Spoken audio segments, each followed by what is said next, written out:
اور میرے جنازے کے لیے بھی نہیں آئیں گے، لیکن تم ایسے کرنا کہ میری انگوٹھی پر لا الہ الا اللہ محمد رسول اللہ لکھوا کر میری انگلی میں پہنا دینا، اور مرنے کے بعد اپنا پاؤں میرے چہرے پر رکھ کر کہنا یہ ہے سزا اس کی جو خدا کا نافرمان ہو۔ جب تم مجھے دفنا چکو تو ہاتھ اٹھا کر دعا مانگنا کہ یا الہی میں اپنے بیٹے سے راضی ہوں، تو بھی اس سے راضی ہو جا۔ اب میں نے اس کی تمام وصیتیں پوری کر دی، اور اب جیسا کہ آپ نے دیکھا ہے میں نے ہاتھ اٹھا کر دعا مانگی ہے، تو میں نے قبر کے اندر سے بیٹے کی آواز سنی اور فصیح الفاظ میں کہہ رہا تھا امی جان تشریف لے جائیے۔ میں اپنے رب کے یہاں حاضر ہوا تو اسے رحیم و کریم پایا، وہ مجھ سے راضی ہے۔ میں نے جب اس کی یہ بات سنی تو میں ہنس پڑی اس کے حال کے سرور سے۔ کشف الاسرار میں ہے کہ اصحاب الاخج بت پرست تھے، اور صاحب جونو اس یمنی اس کے زمانے میں ایک جادوگر تھا۔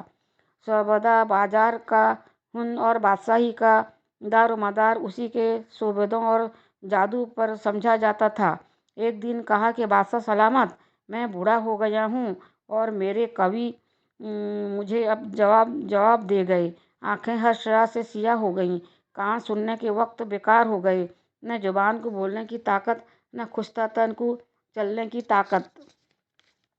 بہتر ہے مجھے ایک نوجوان ہونہار ہوشیار دے دیا جائے، میں اسے جادو سکھا دوں تاکہ بادشاہی امور میں خلل نہ آئے۔ چنانچہ مصارق الانوار میں ہے کہ دور سابق میں ایک بادشاہ تھا، اس کا ایک جادوگر تھا۔ جب وہ بوڑھا ہو گیا اور اس کے دانت گرنے لگے، بادشاہ سے کہا میں بوڑھا ہو گیا ہوں، میرے سپرد ایک جوان کیجیے تاکہ میں اسے جادو سکھاؤں۔ بادشاہ نے اس کے پاس ایک نوجوان بھیجا اس سے جادو سیکھنے کے لیے۔ راستے میں ایک راہب تھا، جو لڑکا جادوگر کے پاس جاتا تھوڑی دیر راہب کے پاس بیٹھ جاتا اور اس کی باتیں سنتا۔ اس کی باتیں لڑکے کو بھا گئیں، اس طرح جادوگر کے پاس پہنچنے میں دیر ہو جاتی۔ ایک دن جادوگر نے لڑکے کو مارا پیٹا کہ وہ دیر سے کیوں آتا ہے۔ لڑکے نے راہب سے شکایت کر دی۔ راہب نے کہا پھر پوچھے تو کہنا مجھے اور لوگوں کو ایک بلا نے روک لیا تھا، وہ شیر تھا یا اژدھا۔ چنانچہ واقعی دوسرے روز راستے میں اژدھا یا شیر کھڑا تھا، لوگ آنے جانے سے رکے ہوئے تھے کہ لڑکے نے کہا آج میں آزماتا ہوں کہ راہب افضل ہے یا جادوگر۔ چنانچہ دعا مانگی اور ایک ہاتھ میں پتھر لے کر کہا اے اللہ، اگر تیرے یہاں راہب کا معاملہ جادوگر سے محبوب تر ہے تو اس جانور کو قتل کر دے تاکہ لوگ راستہ طے کریں۔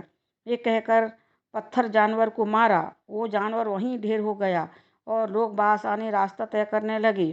لڑکا راہب کے پاس آیا اور تمام ماجرا کہہ سنایا۔ راہب نے کہا تیرا معاملہ مجھ سے بڑھ گیا، تو مجھ سے افضل ہو گیا ہے، اب تیرے مرتبہ کو میں خوب پہچان گیا، لیکن یاد رکھ عنقریب تیرا امتحان ہوگا، مگر میرا نام نہ بتانا۔ اب لڑکے کی یہ شان ہو گئی کہ مادر جات اندھوں کو آنکھیارا کر دیتا، برس والے کو شفا دیتا، بیماریوں کو دعاؤں سے تندرست بنا دیتا۔ بادشاہ کے ایک ہم نشین نے جو اندھا تھا یہ سب کچھ سنا تو لڑکے کے پاس چلا آیا، لڑکے کو بے شمار ہدیہ تحفے پیش کیے اور کہا اگر تو نے شفا دے دی تو یہ سب ہدیہ اور تحفے تیرے۔ لڑکے نے کہا میں کون ہوں شفا دینے والا، شفا تو اللہ دے گا، اگر تو اللہ تعالیٰ پر ایمان لائے تو تیرے لیے دعا مانگوں شفا وہی دے گا۔ وہ ایمان لے آیا اور اللہ تعالیٰ نے اسے شفا دی۔ وہ سیدھا بادشاہ کے پاس چلا گیا اور وہ عہدہ سنبھال لیا جس پر وہ پہلے فائز تھا۔ بادشاہ نے پوچھا تو بینا کیسے ہو گیا؟ اس نے کہا اللہ تعالیٰ نے سب شفا دی۔ بادشاہ نے کہا میرے سوا بھی کوئی اللہ ہے؟ کہا ہاں، میرا اور تیرا رب اللہ ہے۔ بادشاہ نے اسے سخت عذاب میں مبتلا کر دیا، یہاں تک کہ اسے اس لڑکے کا نام بتانا پڑا۔ لڑکا بادشاہ کے پاس گرفتار کر کے لایا گیا۔ بادشاہ نے کہا بیٹے تیرا جادو بہت چل گیا، تو مادر جات اندھوں کو شفا دیتا اور برس والوں کو تندرست کرتا ہے۔ کہا میں نہیں، میرا رب شفا دیتا ہے۔ بادشاہ نے اسے بھی سخت عذاب میں مبتلا کر دیا، یہاں تک کہ اسے راہب کا نام بتانا پڑا۔ راہب گرفتار کر کے لایا گیا، اس نے کہا کہ اپنا دین حق چھوڑ دے۔ راہب نے کہا جان تو دے سکتا ہوں، ایمان نہیں دے سکتا۔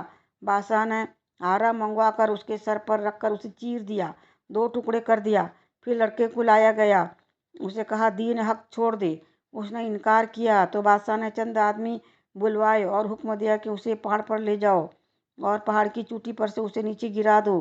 جب پہاڑ کی چوٹی پر پہنچے تو لڑکے نے دعا مانگی، اے اللہ تو مجھے ان سے کافی ہو جیسے تو چاہے، یعنی ان کے سر سے بچا جس سبب سے تو چاہے۔ چنانچہ پہاڑ متحرک ہوا اور وہ سارے کے سارے پہاڑ سے نیچے لڑک گئے اور پاس ہو گئے۔ لڑکا بادشاہ کے پاس پہنچ گیا۔ بادشاہ نے کہا، وہ جو تیرے ساتھ گئے تھے ان کا کیا ہوا؟ لڑکے نے کہا، میرا رب تعالیٰ انہیں کافی ہوا۔ بادشاہ نے چند اور آدمیوں کو حکم دیا کہ اسے کشتی میں سوار کر کے دریا میں لے جاؤ اور درمیان میں جا کر اسے دریا میں پھینک دو اگر یہ اپنے دین سے نہیں ہٹتا۔ چنانچہ اسے دریا میں لے گئے۔ اس نے پہلے کی طرح دعا مانگی، اے اللہ جیسے تو چاہے ان سے مجھے کفایت فرما۔ اس کی دعا سے کشتی الٹی اور سارے کے سارے غرق ہو گئے اور وہ لڑکا پھر بادشاہ کے پاس آ گیا۔ بادشاہ نے پوچھا، ساتھیوں کا کیا ہوا؟ کہا، میرا رب تعالیٰ ان کو کافی ہوا، یعنی وہ سب دریا میں غرق ہو گئے۔ لڑکے نے کہا، اے بادشاہ تو مجھے ہرگز نہیں مار سکتا جب تک کہ جس طرح میں کہوں اس طرح نہ کروں۔ بادشاہ نے کہا، وہ کیا؟ کہا، تمام لوگوں کی ایک میدان میں جمع کرو اور مجھے سولی پر لٹکا دو، پھر میرے کسکول سے تیرے تیر لے کر یہ لفظ کہہ کر مجھے تیر ماریں، بسم اللہ رب الغلام، اس اللہ کے نام سے جو اس لڑکے کا رب ہے۔ چنانچہ بادشاہ نے اسی طرح کیا اور تیر پھینکا۔ تیر کن پٹی پر لگا، یعنی آنکھ اور کان کی جگہ۔ لڑکا اپنا ہاتھ تیر والی جگہ کن پٹی پر رکھ کر فوت ہو گیا۔ لوگوں نے یہ منظر دیکھ کر دین حق قبول کر لیا اور ایک زوردار نعرہ بلند کیا، ہم سب اس لڑکے کے رب پر ایمان لائے۔ لوگوں نے بادشاہ سے کہا کہ لیجیے، جس چیز کی روک تھام کر رہے تھے وہی پیش آئی۔ پہلے تو کوئی اکا دکا مسلمان ہوتا تھا، اب خلق کثیر نے دین حق قبول کر لیا۔ بادشاہ نے غصہ میں آ کر بڑی بڑی خندقیں کھدوائیں۔ یہ خندقیں 40 گز طول میں اور 12 گز عرض میں تھیں اور ان کو خوب آگ سے بھروا کر اعلان کر دیا کہ جو شخص اپنے دین سے پھرے گا اسے ان خندقوں میں جھونک دیا جائے گا۔ لوگ آگ میں ڈالے جا رہے تھے لیکن دین حق سے نہیں ہٹتے تھے۔ ایک مومنہ عورت لائی گئی جس کے پاس شیر خوار بچہ تھا۔ شاید بچے کی وجہ سے آگ میں گرنے سے گھبرائی۔ بچے نے خدا کے حکم سے آواز دی، اماں صبر کر، تو دین حق پر ہے۔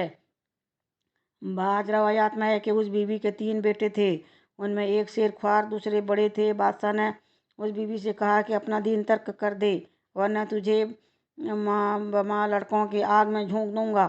بیوی نے کہا، ہم جان تو دے سکتے ہیں مگر دین حق نہیں چھوڑ سکتے۔ اس کے انکار پر اس کے بڑے لڑکے کو آگ میں ڈال دیا گیا۔ پھر کہا، اے عورت اپنا دین چھوڑ دے، لیکن عورت دین حق پر ڈٹی رہی۔ بادشاہ نے اس کے دوسرے بیٹے کو بھی آگ میں جھونک دیا۔ پھر عورت سے کہا، اپنا دین ترک کر دے۔ کہا، میں دین حق نہیں چھوڑ سکتی۔ پھر اس کے شیر خوار بچے کو اسے چھین کر آگ میں پھینک دیا۔ اس پر عورت کا دل لرز گیا، لیکن بچے نے مرنے کے بعد کہا، ماں مت گھبرا، تو دین حق پر ہے، تجھے کوئی خطرہ نہیں۔ بادشاہ اور اس کے وزیر خندقوں کے پاس بیٹھے نہایت سنگ دلی سے مسلمانوں کے جلنے کا تماشا دیکھ رہے تھے۔ بدبختوں کو ذرا رحم نہ آیا۔ ان مسلمانوں کا صرف یہ قصور تھا کہ کفر کی ظلمت سے نکل کر ایک زبردست اور ہر طرح کی تعریف کے لائق خدا پر ایمان لائے تھے، جس کی بادشاہیت سے زمین و آسمان کا کوئی گوشہ باہر نہیں، جو ہر چیز کے ذرہ ذرہ احوال سے باخبر ہے۔ جب ایسے خدا کے پرستاروں کو محض اس جرم پر کہ وہ کیوں اس اکیلے کو پوجتے ہیں آگ میں جلایا جائے تو کیا یہ گمان کیا جا سکتا ہے کہ ایسا ظلم و ستم یوں ہی چلتا رہے گا اور وہ خدا قہار ظالموں کو سخت ترین سزا نہ دے گا؟ مفسرین کرام لکھتے ہیں کہ جب اللہ تعالیٰ کا غضب آیا وہی آگ پھیل گئی، اس نے بادشاہوں اور امیروں کے گھروں کو جلا ڈالا۔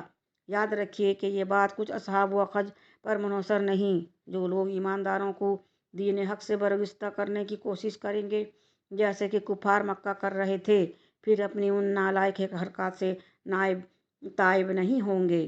ان سب کے لیے دوزخ کا عذاب تیار ہے جس میں بے شمار قسم کی تکلیفیں ہوں گی، اور بڑی تکلیف آگ لگنے کی ہوگی جس میں دوزخی کا تن من سب گرفتار ہوگا۔ اسی طرح کا ایک اور واقعہ حضرت شاہ عبدالعزیز محدث دہلوی رحمۃ اللہ علیہ نے تفسیر میں بیان فرمایا کہ ایک قصہ نجر ان کی سرزمین میں ہوا۔ یہ شہر ملک یمن میں واقع ہے۔ اس کی کیفیت یہ ہے کہ ایک شخص مسلمانوں میں سے اس وقت مسلمان انجیل ہی کے تابعدار تھے، ایک شخص کے مکان پر آ کر نوکر ہوا اور رات دن اس کے دروازے پر بیٹھا رہتا تھا تاکہ جس کام کا حکم ہو بجا لاؤں۔ اس مسلمان شخص کو انجیل مقدس یاد تھی، ہمیشہ اس کو پڑھتا رہتا تھا۔ اس مذکورہ شخص کی بیٹی کو ایسا نظر آیا کہ وہ انجیل پڑھنے کے وقت ایک نور عظیم اس کے سینے سے نکلتا ہے اور جہاں میں پھیل جاتا ہے۔ لڑکی نے آپ کے باپ کے پاس اس عجیب بات کا ذکر کیا تو اس کے باپ نے بھی اس کے انجیل پڑھنے کے وقت ایک سوراخ سے جھانکا کہ فی الواقع ایک نور عظیم ظاہر ہوتا ہے۔ اس نوکر سے پوچھا کہ یہ کیسا کلام ہے اور اس کی تاثیر کیا ہے کہ تجھ سے سنتے ہیں اور دیکھتے ہیں؟ وہ مسلمان وہاں کے بادشاہ کے خوف سے اور روسا کے ڈر سے اس بھید کو چھپاتا تھا، لیکن وہ گھر والا اس کا پیچھا نہیں چھوڑتا تھا اور تنگ کرتا تھا، یہاں تک کہ ناچار ہو کر دین اسلام اور انجیل مقدس کا احوال اس سے بیان کیا۔ پس وہ اہل خانہ اور اس کی بیٹی دونوں فی الفور مسلمان ہو گئے اور انجیل پڑھ کر اس کی تلاوت میں مشغول رہنے لگے۔ رفتہ رفتہ یہ بات اس شہر میں مشہور ہوئی تو 87 آدمی مصروف و اسلام ہوئے، یہاں تک کہ یوسف نو حمیری کے بیٹے نے، جو اس شہر کا بادشاہ تھا اور بت پرستی میں مستغرق تھا، ان سب مسلمانوں کو جو 90 آدمی تھے اپنے حضور میں بلایا اور ایک خندق کھدوائی اور خوب آگ سے دہکائی اور حکم دیا کہ تم لوگ اگر عیسیٰ علیہ السلام کے دین سے نہ پھرو گے تو تم کو اس میں جلا ڈالوں گا۔ اس جماعت میں بھی ایک عورت بچے والی تھی، دودھ پیتا بچہ اس کی گود میں تھا اور اس شیر خوار بچے نے بلند آواز سے کہا، ماں بسم اللہ، اس آگ میں داخل ہو جا، اس کا بدلہ ہمیشہ رہنے کی بہشت ہے۔ پھر جب مسلمان ہلاک ہو چکے، بادشاہ اور اس کے خندق کے پاس کرسیوں پر بیٹھے تھے کہ یکایک اس آگ کے شعلے ایسے بھڑکے کہ ان سب کو جلا کر خاک تر کر دیا۔ یہ قصہ حضرت عیسیٰ علیہ السلام کے آسمان پر اٹھ جانے کے بعد واقع ہوا تھا۔ اس روز سے نجران کے لوگوں نے دین نصرانی کو حق جان کر قبول کر لیا اور وہ سب حضور صلی اللہ علیہ وسلم کے زمانے تک اسی دین پر تھے۔ ان کے سردار سید العاقب وغیرہ تھے۔ حضور صلی اللہ علیہ وسلم کی زیارت کو مدینہ منورہ میں آ کر حضرت عیسیٰ علیہ السلام کے متعلق بحث و تکرار کی تھی اور آیت مباہلہ انہی کے جواب میں نازل ہوئی تھی۔